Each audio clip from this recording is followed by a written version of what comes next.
एक तो मैं अपने तिब्बी फाउंडेशन के तमाम ओहदेदारान का शुक्रिया अदा करूँगा जिन्होंने हमारी रहनुमाई फरमाई, और ख़ास तौर पे हमारे सदर सिंध जनाब हकीम इब्रार साहब और नायब सदर अब्दुर्रहमान अब्दाली साहब, हमारी इन सब काविशों के अंदर उन्होंने हमारी बेहतरीन रहनुमाई फरमाई, और तमाम सिंध के और पाकिस्तान के ओहदेदारान का भी शुक्रिया अदा करता हूँ जो यहाँ पे तशरीफ़ लाए, और हमारे सरपरस्त आला नईम कासमी साहब का शुक्रिया अदा करता हूँ जिन्होंने जो है हमारी महफिल में आके चार चांद लगाए। और एक छोटा सा नुस्खा था, साथी इसरार कर रहे थे कि हमने पिछली वर्कशॉप के अंदर जो है वो कोरोना के मुताबिक जो है कुछ नुस्खा बताया था। एक ये मेरा इलाज मैं सोराइसिस का करता हूँ, जिस तरह शुगर और किडनी का इलाज मैं कर रहा हूँ, और अल्हम्दुलिल्लाह उसमें मैं गोल्ड मेडलिस्ट हूँ। फाज़िल नबी के अंदर मुझे गोल्ड मेडल मिला हुआ है। और ये आप मरीज़ देख रहे हैं सोराइसिस का पेशेंट है। थोड़ी सी इनकी दूसरी तस्वीरें लगाएंगे। उजलाती मरीज़ होता है, सर्दी और खुश्की के अंदर ये मरीज़ आपको मिलेगा। ये मेरा सिर्फ अभी तस्वीर कुछ पड़ी थी मैंने लगा दी। मेरे इस तरह के सैकड़ों पेशेंट अल्हम्दुलिल्लाह कवर हो चुके हैं। मैं आप सब साथियों की नज़र ये नुस्खा पेश करना चाहता हूँ। सादा से अल्फाज में नुस्खा पेश करूँगा और जो मॉडिफाई थोड़ा किया हुआ है वो मैं आपको फाइनल कर देता हूँ इस बार। सबसे पहले हमने इस मरीज़ को, क्योंकि ये जितने भी मरीज़ आपको सोराइसिस के मिलेंगे ये सब के सब उजलाती मरीज़ होंगे, खुश्कियों के मरीज़ होंगे।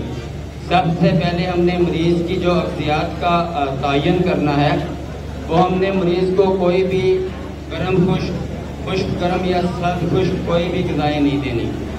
हमने इनको ख़ास तौर पे अगर मैं चंद अल्फाज दोहराऊँ, टिंडे, लौकी, तोरी, कद्दू देसी घी में बना के दें ऐसे पेशेंट को, मक्खन, और इसके साथ जो है वो आप इनको दूध और साथ गाजर, मूली, शलजम, टिंडे, यानी कि आप अगर अरबा के अंदर आप अगर इसको सलासा में लेते हैं तो सलासा की ग़िज़ाओं के अंदर वो तर सर्द, गरम तर और तर गरम के नाम जो दिए जाते हैं, ये तीनों ग़िज़ाएँ मरीज़ को खिला सकते हैं। इसके अंदर जो इलाज है ये अरबा से सलासा से मिलता जुलता ही है। तो इब्राहिम ज़रा नसीम साहब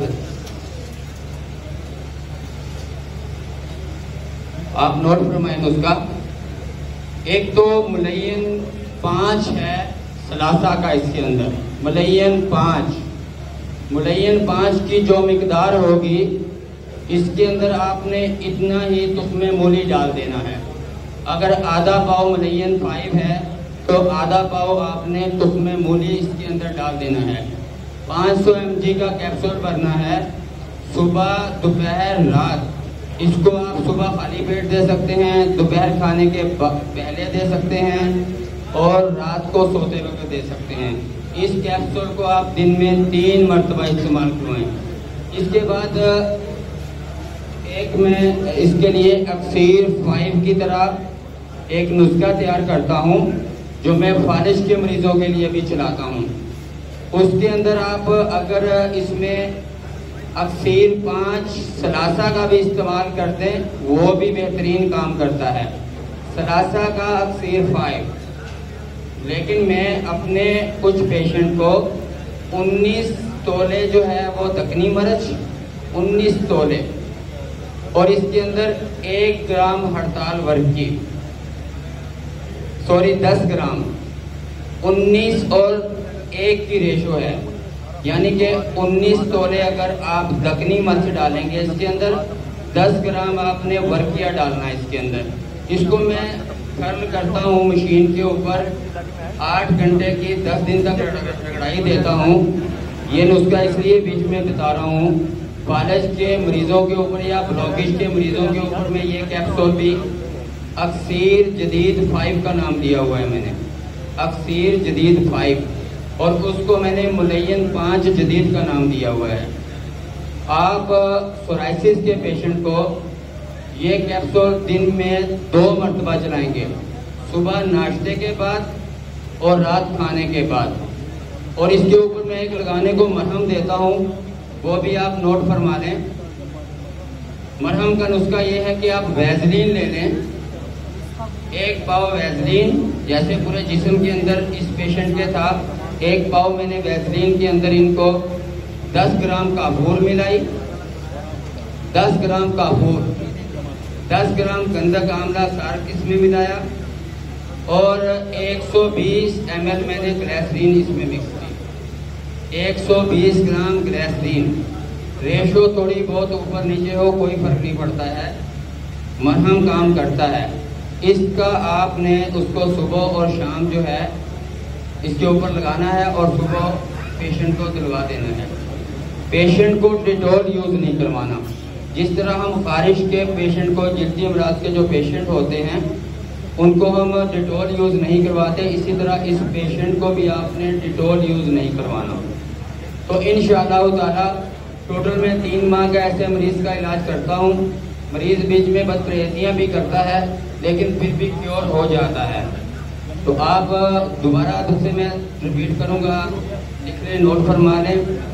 मलयन 5 जदीद सलासा के मलयन 5 के अंदर तुख्मे मूली बराबर मिकदार में मिक्स कर लेनी है। 500 mg का कैप्सूल भर लेना है। आपने सुबह दोपहर शाम या जो मालिश समझते हैं कि पेशेंट के वज़न के हिसाब से कितनी मिकदार देनी चाहिए, वो खुराक का तयन खुद भी कर सकते हैं। सुबह खाली पेट, दोपहर खाने से पहले, रात को सोते वक्त मलयन 5 जदीद का 1-1 कैप्सूल देंगे। सुबह दोपहर शाम या सुबह शाम अक्सीर 5 या जो मैंने आपको तकनी मरच 19 तोले 10 ग्राम जो है हड़ताल भर की, आप इसको 8 दिन तक, मैं ज़्यादातर मैं इसको 100 घंटे पे लेता हूँ। इसको मैं कर्ल करता हूँ, जो इलेक्ट्रॉनिक मशीन आ रही है उसके अंदर हम इसको कर्ल करते रहते हैं 10 दिन तक। 8-8 घंटे में 10 दिन तक इसको ज़रूर करता हूँ, कम से कम 80 घंटे बन जाते हैं। इसी कैप्सूल को मैं फारिज के लिए भी यूज़ करवाता हूँ और फारिज के मरीज़ों के लिए ये फार्मूला हम देसी घी के अंदर कोई भी गोश्त बना के देते हैं। उसका ब्लड प्रेशर जितना भी होता है उस पेशेंट का, 21 दिन तक मैं फारिज के मरीज़ों के ऊपर ये अक्सीर 5 जदीद यूज़ करता हूँ। सुबह दोपहर शाम या मरीज़ की पोजीशन को देख के और देसी घी और मैं गोश्त बना के सफूफ और मुख्तलिफ तरीक़ों से देता हूँ। मेरा ब्लॉकिश का दिल की जो शरयानें बंद होती हैं उसके ऊपर भी ये नुस्खा काम करता है और फालिज के ऊपर भी अक्सीर 5 जदीद बेहतरीन काम करता है। आप इसको अपने मदद की जीनत बनाएं और आप खिदमत की नीयत से इसको जो है अपनी तिब को लें। अल्लाह पाक ने देखें रिज़्क़ देने का वादा किया है, शिफा अल्लाह तबारक व तआला की ज़ात ने ही देनी है। हम जब भी किसी मरीज़ को दवा देते हैं साथ उसको दवा के साथ हम ये बताते हैं कि जी हमने दवाई देनी है और शिफा अल्लाह पाक ने देनी है। आप हमारे लिए ये दुआ करते हैं कि अल्लाह पाक हमारे इन हाथों में शिफा दे दे और तमाम मुआलिजीन के हाथों में शिफा दे दे, ताकि अल्लाह तबारक व तआला आपको इन दुआओं से जो है आपको शिफा मिल जाए। जज़ाकुमुल्लाह खैर।